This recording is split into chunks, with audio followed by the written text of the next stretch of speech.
Welcome to Midnight Movie Talk here live from Los Angeles. I am Eric Weber. On this Sunday night, we get right into the news of the day. Actually, I'm going to pause for one brief second before we roll into it. Do me a favor. Like, subscribe. I'm trying to get this thing monetized, so spread the word. Get people here to Midnight Movie Talk. We'll still keep it all about community because ultimately that's what we do here. We do a one-to-one conversation about the movie business, essentially, and certainly reactions to films. And today it is all about box office. It's Sunday night, so you know we're going to talk about the top story of the day. And to me, we're going to get to the Woman King in a minute. But to me, the top story, the most interesting thing to me when you look at the box office results of this past weekend is what you see at the bottom of your screen. What was A24 thinking with Pearl? And in particular, the release date of Pearl 6 months to the day, essentially, after X. 6 months. That is not a long time in the world of movies, right? It's extremely rare that we have two films that are joined relationshiply, as it were. They're joined. These are essentially the prequel and, of course, the follow-up. We get the follow-up, then we get the prequel. So, what were they thinking? I pull up Variety. This is a nice little summation of what we're going to talk about here for the next few minutes, so get a comment into me. The only other film to open nationwide aside from The Woman King is A24's horror sequel, Pearl. A close fourth place with 3.1 million. That is minus 1.1 or roughly 27% lower than X, which 6 months ago opened to 4.2 million. So, when we had the number that we threw out there on, what was the last time we did a stream? I think it was last Tuesday. We've taken some time and regenerated our energy, and we're back. I said about 3.8, so we're even under that. Now, what in the world was A24 thinking? Putting this movie out 6 months after X. It doesn't make any sense to me. I need someone to come into the comments here tonight and explain to me how you don't push Pearl into 2023 and release it roughly 1 year after X. There was no reason to open this film 6 months after. And let me tell you what the number one damning thing about it is, other than the fact that 6 months is way too short of a time between films. You need to give it some space, but this is even bigger than that. What opened last weekend? What just held very well this weekend? Barbarian. Barbarian, horror film. Pearl, horror film. What are you doing, A24? You knew you were going to run into the wake of Barbarian this weekend, and you still left Pearl sitting there to get picked off because we talk about it all the time when it comes to box office. How your film performs is largely dependent on what is in the marketplace at the same time, obviously, but even more important, in my estimation, and something you've learned from watching MMT, what comes right before your film hits. You do not want to have something similar right in front of whatever film is yours, okay? So in this case, Barbarian, horror, Pearl, horror. Back-to-back weekends. Really dumb decision by A24. It makes no sense. Someone literally in the scheduling department should be on leave for a while after this. This is how strongly I feel about how they messed this release date up. And if there's one thing that I love to talk about, and I know, listen, I understand that Midnight Movie Talk is very niche, okay? That's what we do. We're not going to sit here and talk about House of Dragon and Lord of the Rings and all this. We're going to talk about release dates of films and the business of such. Okay, why did A24 do this? Someone come up with something that makes sense for me, because now you're looking at a film that is under X, that is going to likely disappear very quickly. We're not talking about quality here, by the way, where people go, oh, Erick's saying Pearl isn't a good film. It's a very good film. It's not as good as X, but it's a very good film. Okay, someone make it make sense, because it's not making sense to me. We go to the comments right here. Here we go. I love Pearl a lot. No question, Gone Girl. It's a very solid film. Holy cow, what a film. Honestly, I think it's better than X. I disagree. I could talk about this film for hours. Top 5 favorites of the year. I would say Pearl's in my top 10. I got to really reevaluate exactly where we're going to go as far as my final 10. We got a little bit to go here with the rest of 2022. But Moonage Daydream is a film we're going to talk about here in a moment. That is easily going to be in my top films of the year. I've seen it 3 times now. If you've not seen Moonage Daydream, do so. We'll discuss in a moment, but I'm going to stick to Pearl. I'm glad you liked it. It's not about the quality of Pearl. It's about A24 completely jacking this release date up. It does not make sense. People forget X sequel and the wave of Halloween ends. Maybe they had low hopes for Barbarian. Even if you did, Milan, welcome to the show, by the way, tonight. Thank you for joining. If you believe that and you thought Barbarian was going to underperform, I still don't want to be anywhere near another horror film. Like, if I have a horror film, I'm not going to open it on the other side of Smile. Even if I think it's going to underperform, Smile's not. Smile's going to actually outperform big time because of all those impressions that people saw the trailer during Top Gun Maverick. The awareness for that film alone is going to push it high. But are you going to open a horror film right after Pearl? No, you're going to save it and you're going to position it so that it will be successful. And A24 did not position Pearl correctly. They completely effed up the release date. And this is why they're going to pay a price with the long-term box office potential of this film. Now, I understand you're going to tell me the budget was $1 million or whatever it's reported. Let's just say under 2, okay? So what? Who cares about that? You want to max your money, right? I mean, if anyone said to you, hey, you can make 100 or you can make 200, which one do you want? Which one? I'll take the 100. I'm good. Don't even talk to me about the 200. That's what we're talking about. You want to situate your film to succeed as well as it can. And A24 did not. Could A24 probably didn't think that Pearl would be a hit? Probably. Listen, no one suggested Pearl was going to open at some massive number. That's not the argument here either. It's the situation of the release date in conjunction with Barbarian. You don't want to be on the backside of a movie ever. If that's the one takeaway you guys have gotten from MMT that I probably said more than anything during our time together, is that you never want to be on the backside of a film that opens big the weekend in front of you. And it's my theory. So any other box office people out there taking that, you stole it. It's no one else has ever come up with that but me. Literally, it's the wake theory is what I call it, right? You're in the wake of the other film and you get wiped out, okay? Your boat literally gets capsized by what was in front of you. And in this case, Barbarian, second weekend just kept going. I agree with your take. Jubin, good evening and welcome to the show, by the way. I think Pearl deserves more hype and mainstream recognition for being such a great film. I love watching movies at AMC and look forward to Avatar 2. I can't wait either. And I'm really smart to bringing Avatar back. But yes, I think that the Pearl, the film, deserves more attention. It's a very good film.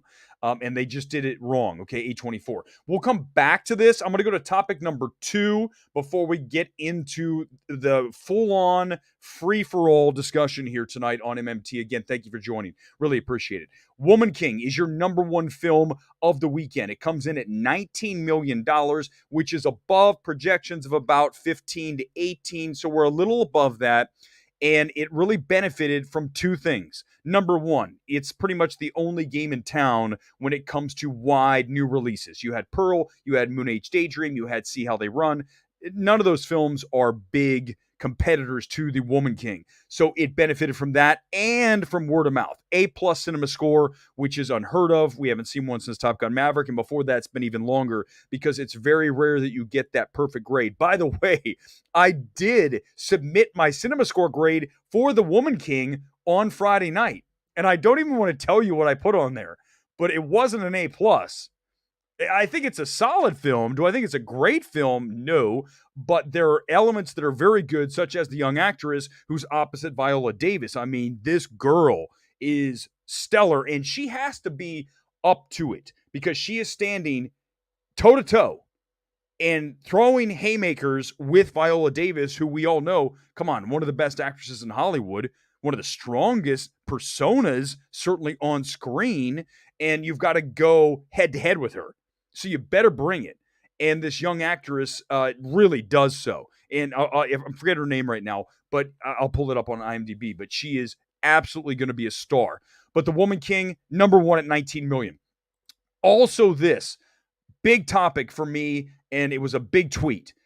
Bullet Train, when it first came out, it opened in the 30s, right? And everyone was like, well, that's not good enough for a $90 million movie. I actually got into it with another box office expert who has now blocked me. I don't know why I'm even bothering, because it's like, it doesn't even matter.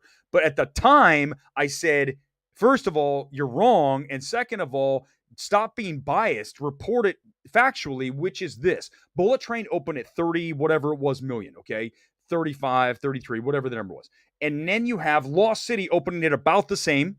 And now you look, after so many weeks, we have, with the worldwide box office, Bullet Train at 222 million and The Lost City at 190 million. So Bullet Train, an R-rated movie, has beaten The Lost City, a PG-13 movie, and yet Bullet Train is a derailment, according to some experts out there. Okay, this is why you can't trust many people when it comes to reporting box office, reporting reviews, reporting a lot of things when it comes to movies. There are biases. And I think one thing you guys know from watching this channel is that I don't deal in biases very much. I eliminate those as much as possible. Okay. I try to come at things as objectively as possible, including reviews, because ultimately all that matters, how many times have I said this too, is what's on the screen. Nothing behind the screen, who's making it, where it came from, the makeup of anybody who made the film doesn't matter. This is all that matters. That in front of you, the film, period. So that's the thing with box office. Same thing. You just look at the numbers and you say, okay, I get the budget's 90, but now we're at 222 million. Even with advertising money, you're still in the black at this point with Bullet Train worldwide. I don't care what the advertising spend was. The advertising spend would have to be 130 million. Okay, we know they didn't spend that much on the movie, Sony, as far as promoting it. So this is definitely in the black. Is it a huge hit? No, but don't tell me that Bullet Train is a bomb. It's a light year. This is what completely nullifies you as a box office analyst. And I appreciate you guys coming here for that information, because you don't get the spin here. Let me guess the other box office expert. I don't even know who OMB Reviews is. Actually, Sophic, I don't know. It was a Twitter person. I have no idea who that is. I have no idea. Jubin, facts. Thank you. 100%. That's what we do here. Literally, that's what we should call this. Just forget MMT. It's just called Movie Facts with Erick Weber, because it literally is just that. We're going to get to more comments in a moment, but I do want to get to this. You have to go see Moonage Daydream. If you've not seen this film, the David Bowie documentary by Brett Morgan, this is a film I've now seen 3 times, today in IMAX. And they mixed it in 12.0. Okay, they mixed this thing with that many channels open, just flooding the audio with this experience that, no joke, when you're watching Moonage Daydream in IMAX, and certainly at the AMC down the street in Burbank, you can feel it in your chest, in your heart, right? You just feel the kick drum. You just literally can feel it. And that is really brings you into the film at a level that I hadn't even experienced yet. I'd seen it twice in a very good room down at Raleigh Studios here in Hollywood. But the IMAX screen was superior. I mean, first of all, screen bigger and sound even more dialed in. You have to see the film because it is leaving on Wednesday night. You literally have Monday, Tuesday, and Wednesday to see this film in IMAX, and then very likely it'll never be there again. That's the importance of getting out here and getting the word out to go see a film like Moonage Daydream that is an artistic gem and is one of the best directed films of the year. I don't care if it's a documentary. I don't care what it is. It is a film, and it's one of the best direction efforts, and it's also easily one of the best edited films of the year. All the work that went into editing Moonage Daydream, you need to go see it in IMAX. Get out and see it. You have 3 days to do it, because tonight's pretty much done. Unless you have like a midnight showing on the West Coast here, you have to go see it in the next 3 days. So get it done. Tonight's kid is Charlton Athletic from the League One. I forgot what's. I had to literally for a moment say what patch is on my sleeve. League One. League One in the EFL. Okay, let's get into it. This is time for your comments. Anything goes here on this Sunday night. We'll roll it back to the very beginning of the thing, and here we go. Marvin, welcome to the channel. AMC to the moon, no question. Retail revolution in full effect. Thanks for supporting the cinema. I love the channel. Thank you. It's all about theatrical for me. If there's a streaming movie, you guys know I don't watch. I have no interest. None. I just want to see only things on the big screen. David, welcome back to you. Good evening. You need to see Speak No Evil. It's a slow burn, not for everyone. One of the best psych horror films of the last several years. I have not seen it. Remind me of the studio on that. Is it Shudder? Is it IFC Midnight? I remember seeing that. I will check it out, David. If you say it's good, I will try to make time for it. There's some films I'm kind of behind on.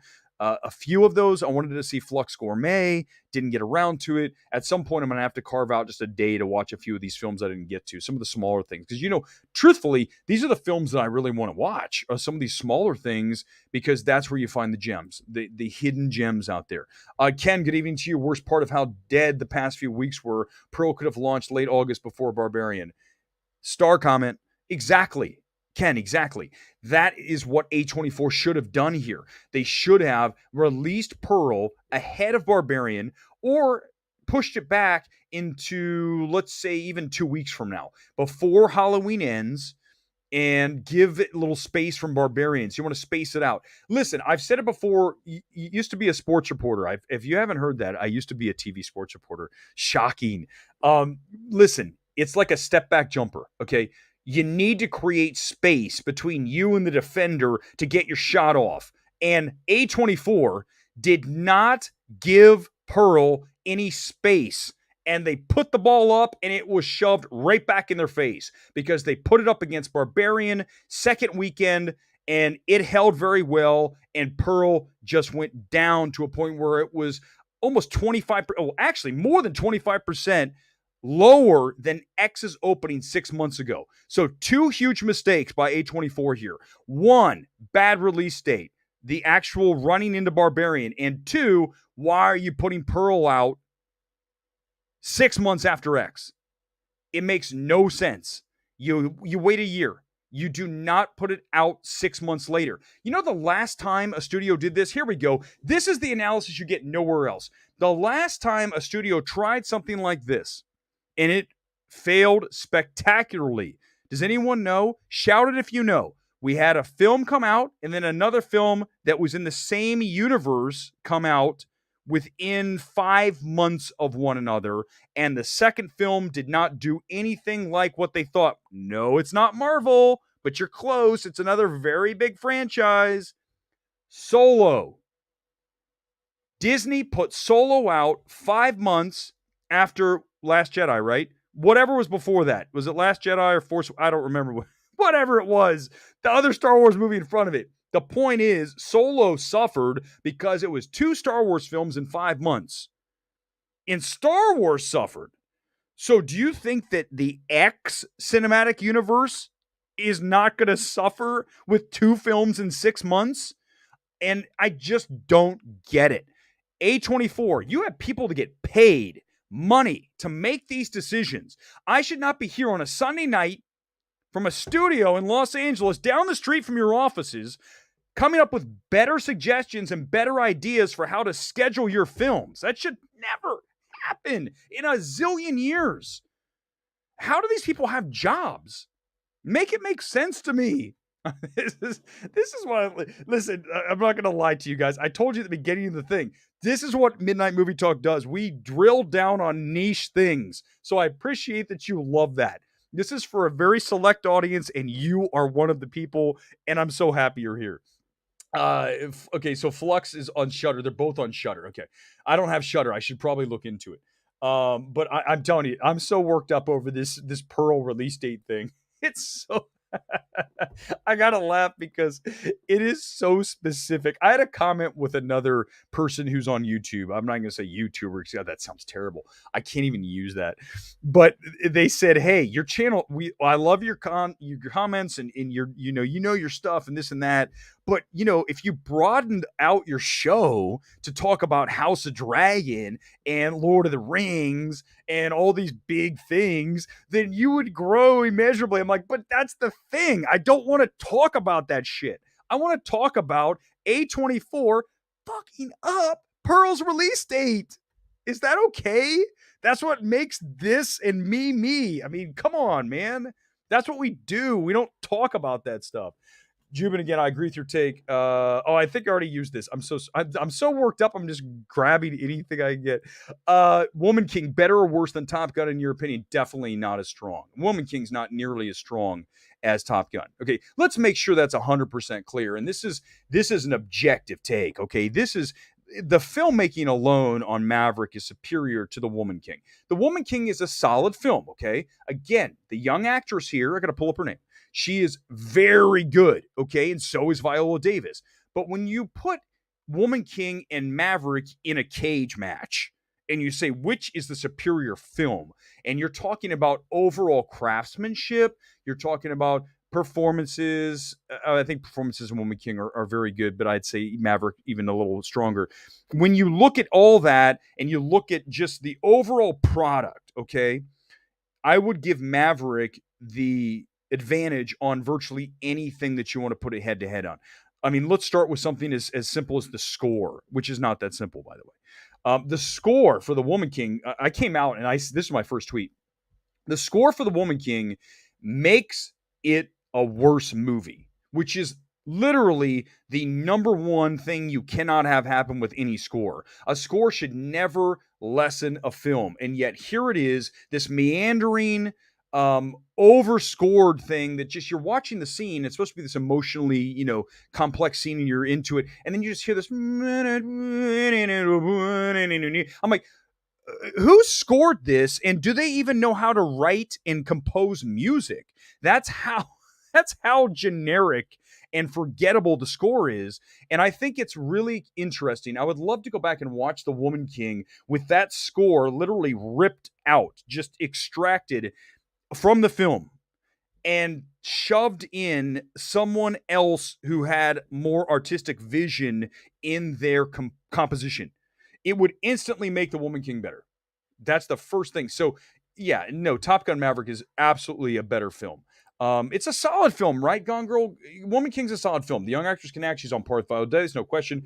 Maybe outshines her. I agree with that as well. Choreography is very good. I think cinematography is okay, not great. A score, very bad. And then you're looking at runtime too long. There is at least 15, 20 minutes this film needs to be cut. It goes on for too long. And it's not, again, just about runtime, because the runtime of Woman King, I believe, is very similar to Top Gun Maverick. But it's also, ultimately, it really is about feel, right? So it's not the number. It's about the real feel. In your chair, as you watch the film, do you start to get bored? Do you start to look at your watch? Do you start to count tiles above you in the cinema? When that happens, then we have a movie that is too long. And The Woman King needs to be cut by 15 minutes minimum. That's a lot of film, 15 minutes, okay? So that should that alone, Maverick, I'd say maybe we could shave a couple minutes, right? Just a little bit. Just a little here, nothing major, just a little shave, like a little cleanup here and there. But Woman King needs a full-on editing. And that's another thing that doesn't have going for it. And these are things, again, okay, these are the things that drive me crazy, right? When you watch a film and you see a film that would be better by having less film. I did a whole film courage video about it. Less is more. It is truly everything in life when you think about it. You want to do a little bit less because then you appreciate it more. And I think that The Woman King, I know that The Woman King is too much film. It needs to be pared down, shaped and crafted down to about 145, 150. It's a better film. Also, you have to extract the score. You got to trash it and you got to put a new score on it. And these are the things someday I'm going to have a studio and they're going to say, come on in, Erick, watch the film and do this and that. Come in and be the film doctor. Because I'm telling you, the two things I just gave you about The Woman King are dead on.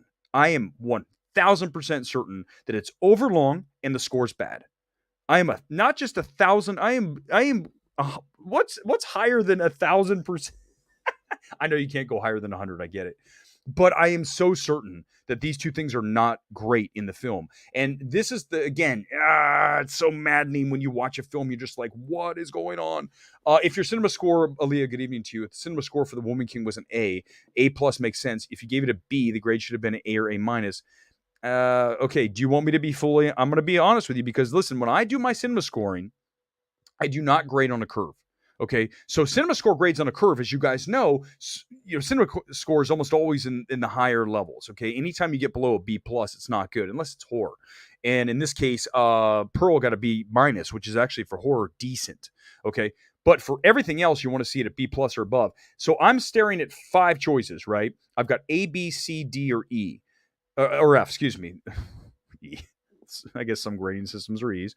F. And I looked at it and I said, it's not an A, because it's not an A. It's too long and it's got a bad score, so there's no way it's an A.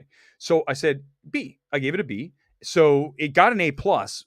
So I don't understand exactly how that happened, because can you still get an A plus if there was one B? I don't know how Cinema Score tabulates it, but I'm telling you, hand to God, that I gave it a B, because I think that's fair. I think it's a B film. I mean, not a B movie, but it's a B. It's not an A. Woman King's not an A film. It's not, okay? It's objectively not an A film. So when I give it a B, I think that's fair. And so I don't know how it ended up with an A plus, but there you go. I didn't tell anybody what I gave it, The Woman King, on Twitter, because they'd come after me. You gave The Woman King a B. Who cares? The movie's the movie. What did I just get done saying? The movie is the movie. Period. It doesn't matter what it deals with. Doesn't matter who the director is. Doesn't matter the studio, the stars. The movie is the movie. I mean, how is that any other way that you can approach this? I need someone to explain to me how there's any other way to approach movie evaluation than solely based on what is on the screen, not on anything behind the screen. Nothing matters behind the screen. All that matters is what's on the screen. I am 1000% right, and you guys know I'm right. You know it. There's no other way to look at this. Facts. I'm bringing it every time, even though this is a super old comment now, Justin. Every time, I'm just going to bring that up. Facts. I'm going to keep recalling that one. I just finished Barbarian. Hey, good evening to you, Josh. What a movie. Yeah, but wait, Josh, I agree. There's some big swings in Barbarian, right? Especially the 2 resets. I like both resets because they work. Okay, remember we talked about this with Barbarian. The resets work and the angles all intermesh. Unlike Gordy. Don't get me started on Gordy. I don't want to get started on Gordy, guys. I just want to just chill tonight. It's Sunday. I don't want to do it. But the resets in Barbarian mesh, interlock, intertwine with the film, as opposed to Gordy, who doesn't. End of discussion. But here's the reality of it, is that, Josh, you saw Don't Breathe, right? Yeah. Hello. I mean, you cannot ignore the ending of Barbarian and what we know the guy's doing in the house as compared to what the guy's doing in the house in Don't Breathe. You can't ignore it. And then you also have the Detroit setting. So you have 2 things that are so on the nose. I mean, not so on the nose that I go, whoa.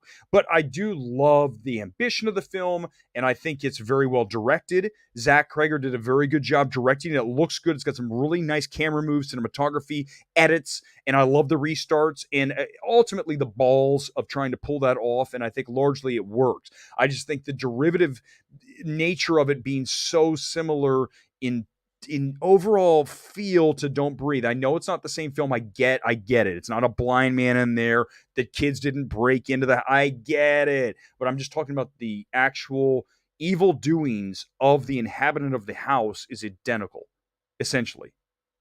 I mean, it's very close. So that's we can talk about that. Anyone want to argue? We'd argued that the other night, but I just saw Pearl Saturday. It was tragically thrilling. Mia Goth should win an awards based on her monologue alone. Troy is filming. Thank you for joining the channel, by the way. New subscriber. Thank you. Yeah, I mean, that monologue, 5+ minutes. I lost track. I just guessed 5 minutes when I put out the reaction tweet on Tuesday night. It is, wow. I mean, the emotions, right? She's going through all of it in her head. all of the things her entire life, and she's spilling her guts to her sister-in-law, and it's just like, oh my god. Yeah, Mia Goth in that scene alone is an awards reel. That's what we said on Tuesday night when he came out of Pearl. That's an awards reel. That is an Oscars moment. Will it get nominated for an Oscars? 0% chance. Zero. But critics groups can at least draw attention to Mia, and I think they will, because there's been a lot of chatter about that. I'd like to say that I started it, but other people chimed in and used the same sentiment and created their own little riff on it. I'm not suggesting that not that other people couldn't see that it's an awards thing, but I just find it funny when you send a tweet out and people like repackage it and let's just change some things and hey, it's my idea. Look at me. It's like, nah, just come up with your own stuff. Come up with your own things, okay? When I'm preparing for MMT, which by the way I don't, I just come on and just shoot, which is really evident very, very often here. Is I don't think about like, what did this other person say? What did this person? The only thing I ever do is bring up, like, as we see, the Variety article. I love to see what they say about the things. About just, are they crazy? Did they try to slant it? Any of that? But otherwise, I'm not going to go on someone else's opinion. We're going to go on our own individual opinion. Jubin again, Rotten Tomatoes critic scores are always way off. The FUD is real. What is FUD? FED? Help me out. I'm so like unhip when it comes to that stuff. I will say, listen, real simple on Rotten Tomatoes. Okay. I've submitted, I'm tomato meter approved. I've not put anything on there for years. Let me tell you how it works. You submit your review, okay? You put your link in, you pick your blurb, and then you have a button to switch, a little lever flip. Is this rotten or fresh, right? That's it. 2 choices. So ultimately, you would have a fresh for me at a B minus, or even sometimes a C plus. That was kind of the cutoff, right? C plus would be like the cutoff. Sometimes it was fresh or rotten. B minus is always fresh. Anything under that is going to be rotten for me. Usually C minus for sure. So yes, you only have 2 choices. So really, if you're looking at a film like The Woman King, okay, so I gave The Woman King a B, and it's at what, 100% Rotten Tomatoes? Of course it is, because The Woman King is a solid film so that you're not going to have graded low, but I don't think you should not have that film graded up at a 9 or a 10 either. So it's really a film that falls in that B range, which means fresh. So that's why it's 100%. That's the explanation on that. Does that make sense? That's such an easy thing to explain. Some people really get lost when it comes to that. I'm not just Jubin. I'm not saying you. I'm just saying a lot of people do. They think that 100% Rotten Tomatoes means that it's 100% A plus. No. It just means when you had to choose whether it's all or nothing, fresh or rotten, you chose fresh. So B is fresh. So in this case, yes, it's fresh for me, but it's not nearly as fresh as Top Gun Maverick. It's not nearly as fresh as Moonage Daydream, as X, as got to think of any other number of films I've seen this year. I mean, The Woman King is a solid film. It is by no means, in my estimation, an awards film outside of the young actress who's amazing. Okay, her in a supporting role. That's it. I've got to Google her name. I can't do it anymore. I keep saying it, and I'm just like, the young actress. Come on, man. What's her name? Her name is Thuso Mbedu. Let's see if I can share this screen. Give me 1 second. Yeah, so she's really good. Apparently she was on a TV show, which of course you guys know I don't watch a lot of TV shows. So here we go. Let's pull it up, share the screen, and boom. So here she is. Let's pull her up. So this is Thuso Mbedu. And I do not have a pronunciation. Hopefully I got that right. She is South African. She apparently appeared on 2018 Forbes Africa 30 Under 30 for sure. She was on Underground Railroad. I never got around to that. She is very good. Oh my God. She's 31. She looks a lot younger than 31. I'll tell you what, she plays her daughter, and she looks like she's in her early 20s. So she looks younger than she does on film. She looks really young, which is not a bad thing. In Hollywood, that's a good thing, especially for actresses. That's a great thing, because once you hit 40 in Hollywood, it's pretty much over. I mean, how many examples of that have we had? Meg Ryan. When's the last time we saw her? I feel like Meg Ryan kind of just left, though. I feel like she purposely left. The alligator in the trilogy is my second favorite character after Mia Goth. It is the one. Hold on, Josh. Let me think about this. The one holdover character, right? It has to be, other than her husband, but he's a younger. So not really. The alligator's the same alligator, because alligators, they can live for a very long time, correct? I know turtles can. Do alligators? I really should know this before I say it. I used to live in Florida where there were literally gators in ponds. Like you couldn't just go fishing in a pond, or you could get your leg taken off, or as some people do, go out to mow their yard and they get dragged into the retaining lake, in they go because the gator's sitting there. That's the magic of living in Florida. You could be eaten by a gator at any moment. Yes, the alligator is fantastic in X and also in Pearl. I mean, it could be a supporting character. We could see a supporting nomination. Best supporting animal, the alligator, in 2 movies. Will Smith, Aaliyah, thanks for bringing this up. Will Smith is still paying for the slap, i.e. Apple's unsure about emancipation, yet Ezra's the cult leader. Oh my goodness, this is a big one. Let's unpack this. This is going to be is this number 4 tonight? Here it is. I read the Ezra Miller Vanity Fair piece. Oh my God, I could not even finish it. Let me say, whoever wrote that, the reporting team behind that, really kicked ass. I mean, that is a detailed article from beginning to end, talking about his start from We Need to Talk About Kevin back in when I saw him in 2011, 2012, right? And then Perks of Wallflower, and then his career that blossomed and he turned into The Flash. You go through his career and how he just really has come off the rails. But the detail in that article is just hard to read about looking at this guy who is, I mean, clearly mentally not all there. I mean, or he has a messiah complex, whatever you want to do. You know, you want to play doctor and try to diagnose the guy. There's a lot of issues with Ezra Miller. I told you guys that Ezra Miller will never be the Flash again. And this article, again, drills down on exactly what I keep saying, that it's never going to happen. I know he went to Warner Brothers down the street and said, hey, I'm going to get my act together. Doesn't matter. It's over. Ezra, you're never going to be the Flash again. Ever in a billion years will we ever see Ezra Miller the Flash again. Warner Brothers will never do it. Never. And this article only reinforces that. Okay, read it. It's a Vanity Fair article. It's going to be very hard for you to get through because there's so many things in it that just make you go, oh my God, how did this guy continue to get away with this stuff for so long? I mean, you talk about the Me Too movement or just whatever you want to call it. I mean, Ezra, talented as hell. But good Lord, that thing reads like he's a major train wreck. Now, let's flip that to Will Smith. Will Smith is going to come back, but you got to give it time. We talk about it all the time here on MMT. You need to regenerate your interest in film, in actors, in time away to clean yourself up from PR. It's a regeneration, or in this case, a forgetting of the event that happened at the Oscars. Everyone saw it. I mean, good Lord, who didn't see that so many times? We were breaking that thing down for weeks afterwards. Will Smith cannot be in the public eye anytime before the end of the year. He needs to completely stay away. I know he's tried to do some things and done. He needs to. These people need to understand that. I almost went into something I almost went into something I didn't want to do, but okay, I'm not going to do it. These people need to understand that when you are in a PR crisis, sometimes it's best to completely exit the stage to the point where people forget, because ultimately people forget, right? We know that. That is how the human psyche works. Everything's really fresh, and then as soon as it's over, you start to have it deteriorate in your mind, and things like the slap will completely be not altogether forgotten, but not nearly as heated and as passionate as the discussion was when it first happened. So Will Smith sitting on this film, Apple is sitting on Emancipation, which they thought would be an awards film. It can be an awards film, just not this year.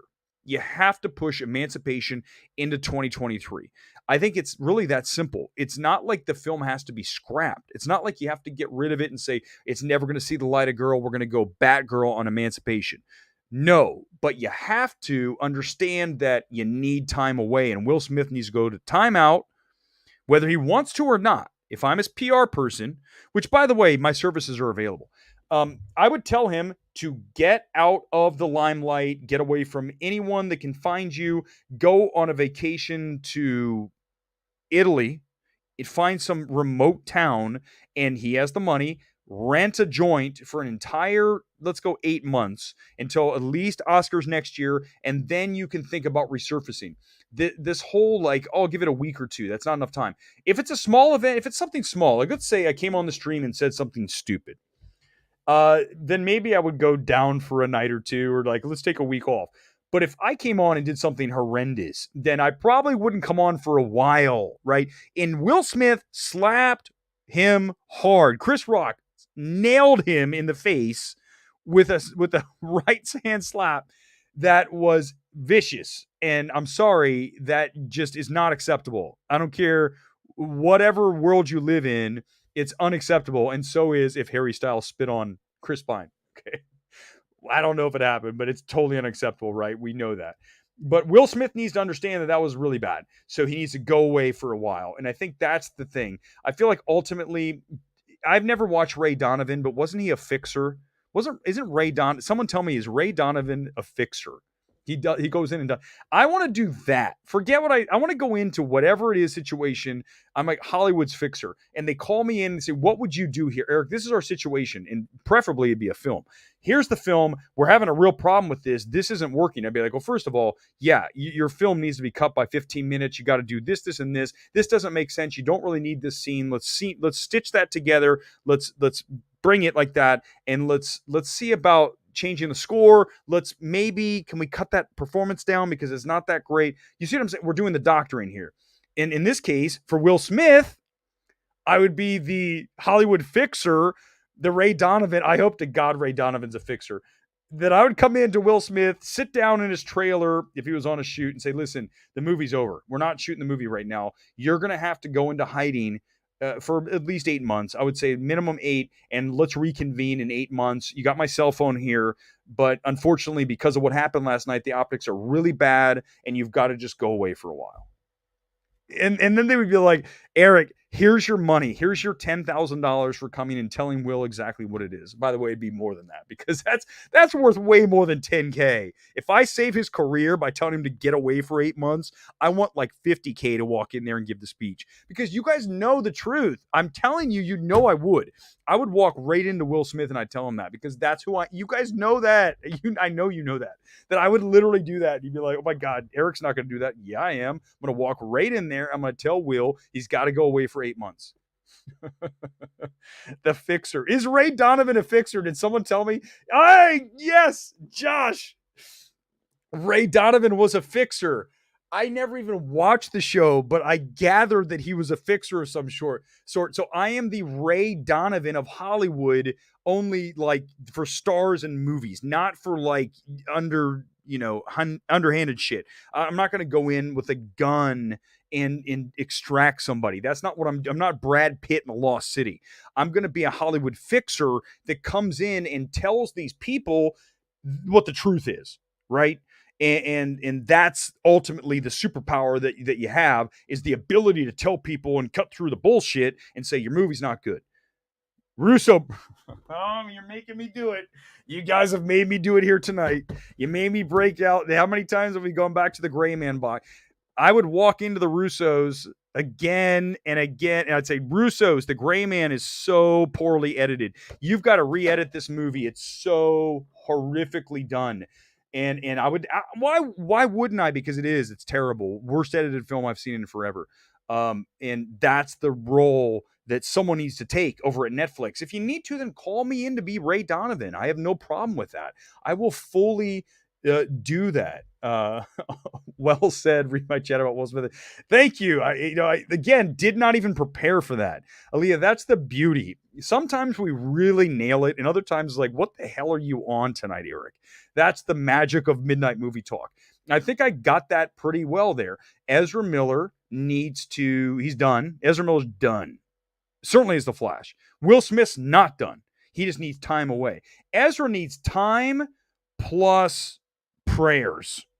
But then again, he's the Messiah. So he can just go ahead and say, pray to himself, the altar of Ezra, say, "Please give me my career back." And Ezra turns to himself and says, "Yes, Ezra, you will have your career back. I have ordained as such." That's how it would go with Ezra. Oh, we're on a serious roll tonight. Let me tell you something. The Agent Cooper of calling out the BS in Hollywood. Troy, whatever it is, I'm just telling you guys that I have no problem doing it, and I've done it many, many times. I remember distinctly. I'm telling the story again because this is exactly what I'm talking about. I was in Boston. They brought Aaron Paul into town, and they showed us Need for Speed. And Ken Murray has my back on this. Ken, if you're here, you know what I'm talking about.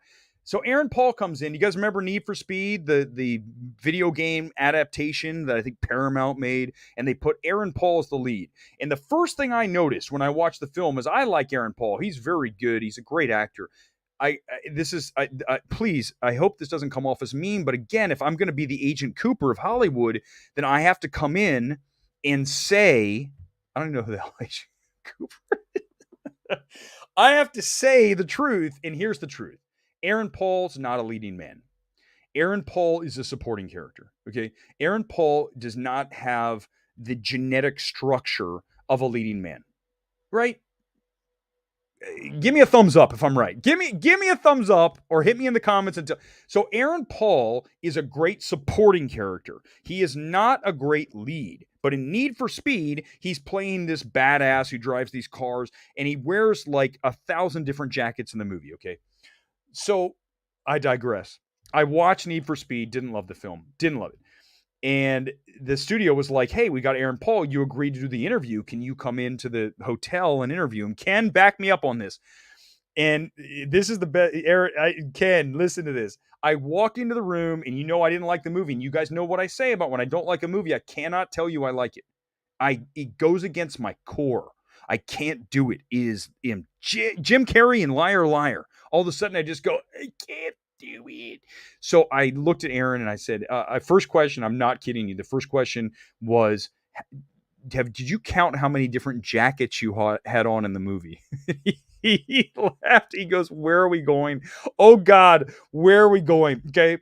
And then I might have asked another question, but I couldn't stop myself. Again, Jim Carrey, Liar Liar. I looked at Aaron Paul and I said, you know, Matt Damon has this quote that if you have 3 bombs in Hollywood, that your acting career could be in trouble. You know, have you ever thought about that? Just think about that for a minute. I'm not, guys, you know, I can't lie. I'm telling you the truth. Aaron Paul looked at me, looked at the reps, gave me a really uneasy smile, and just said something. I don't remember what the comment was after that, but I can't believe in that moment that I said that this was going to be a bomb. Need for Speed, I told him to his face that Need for Speed was going to be a bomb.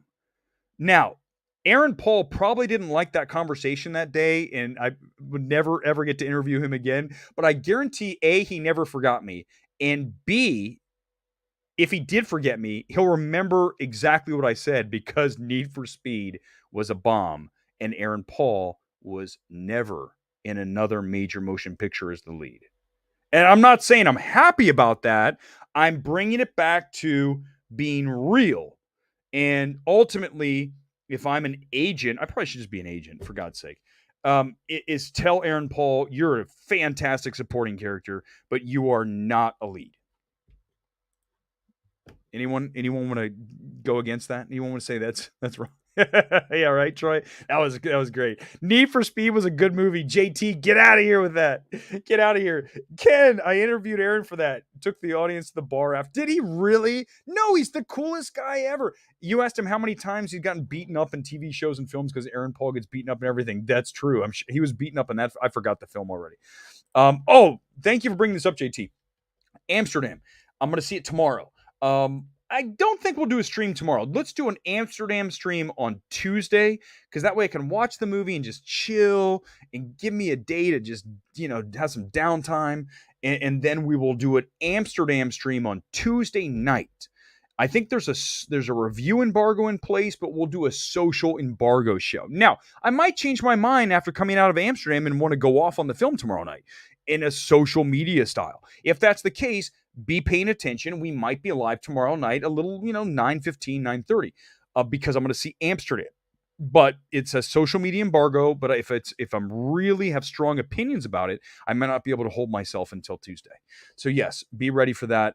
Mixed is I wouldn't be surprised. The trailer does not do much for me. 10-minute warning. 10-minute warning on the Sunday night, guys. Thanks for watching. Again, do me a favor. Spread the word. Get my let's get the subscribers, let's push them up, and let's get this thing monetized, because the community will continue to grow. And I think once we get to it, I can't, man, I really wish I could send this. When we get to 1,000, we could send the vodka. But the problem is, if I mail this, I get arrested.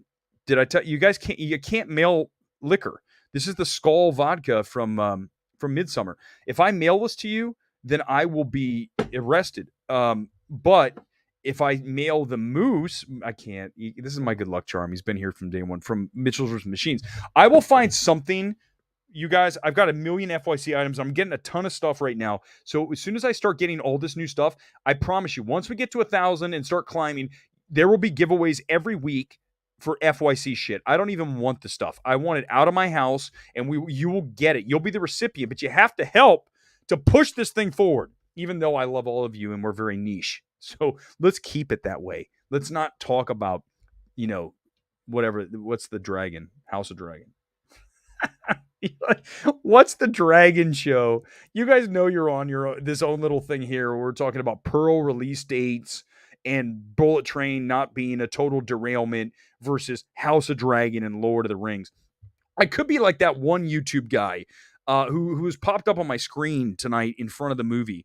The guy who's like, everything is great and he's a total shill. That I could be like that, but what's the point? I don't understand why people watch that. It's not real. It's like, it's a fake person. It's like, everything's amazing. Oh my God, I love Star Wars, and I sure do love Marvel movies too. They're all so wonderful. It's like, that's what passes for good, for watchable. That's okay. All right. Then we won't be watchable. We will try our best to be as niche as possible and to eliminate all that stuff. Unless we're talking about a new Star Wars film that I saw. We're not going to break down all the characters' lineage throughout the many years of the Star Wars saga. That's a whole video that I'm sure someone has done that I do not want to watch. Thoughts on No Time to Die? Do you think it could have made more of at least this year? Satvic, No Time to Die is too long. It is a movie that is way over long. I think it's extremely overrated. I think that Rami Malek is not great in that film. Rami Malek's a very interesting actor. He really can play one thing, and it's creepy.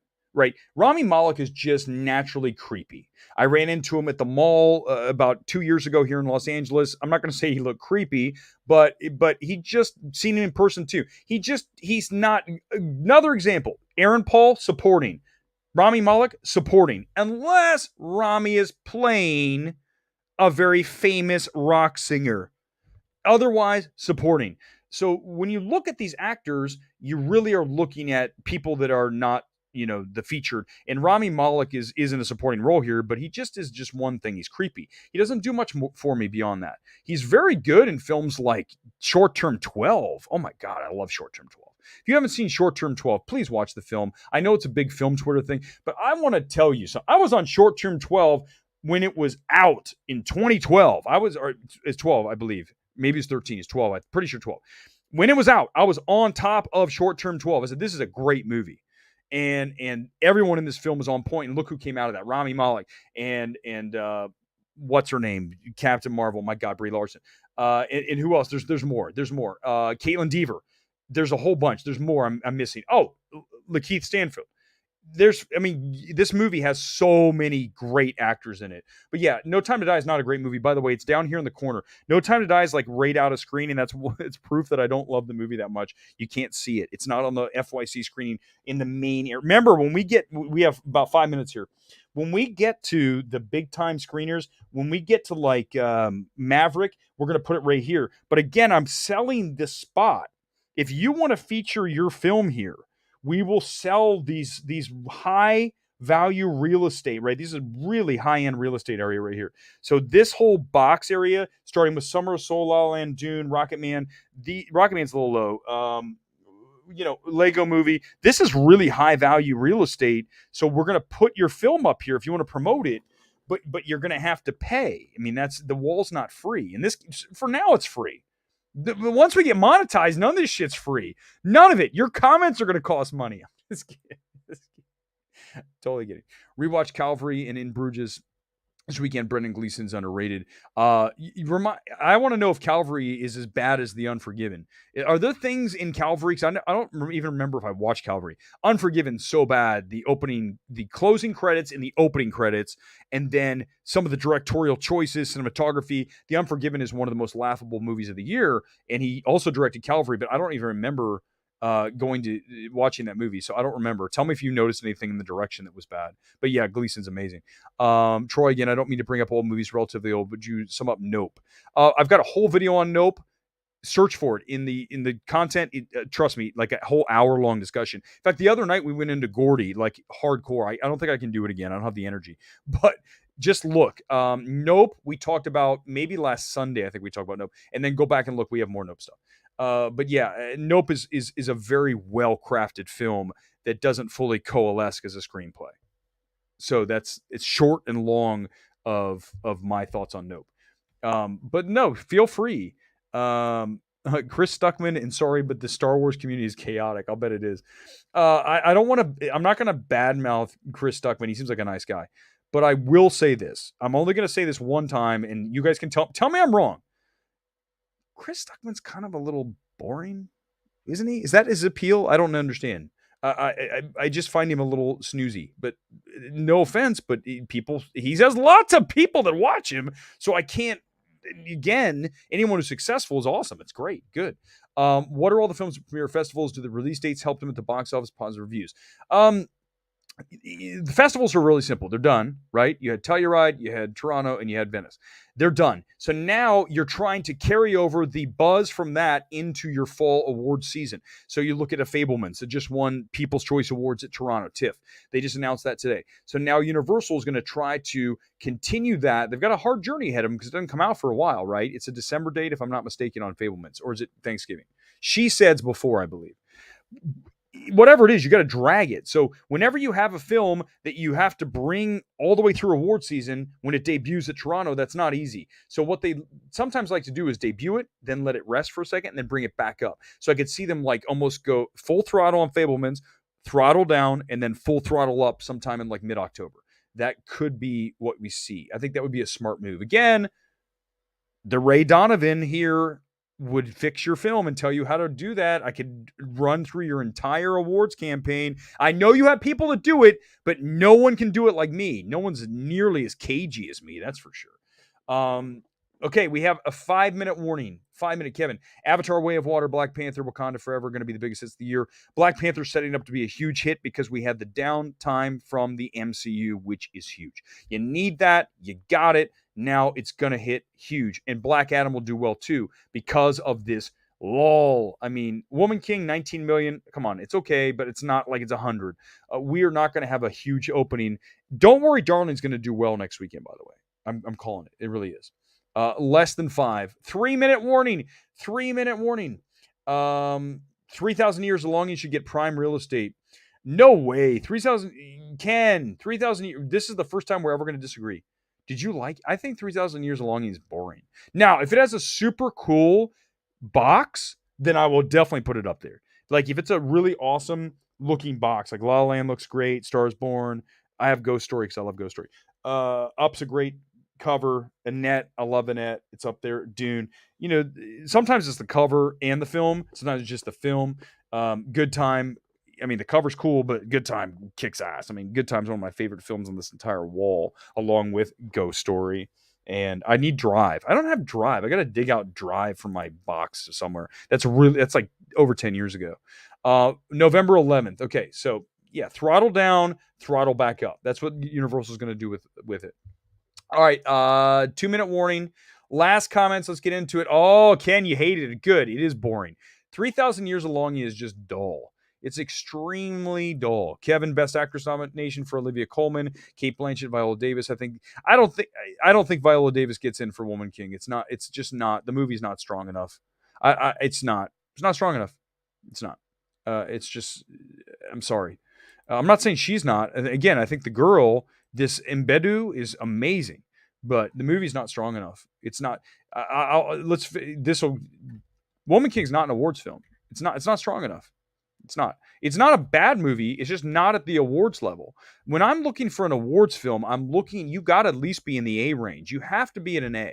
So when I tell you I have the Woman King graded out at a B, then instantly it's not an awards film, right?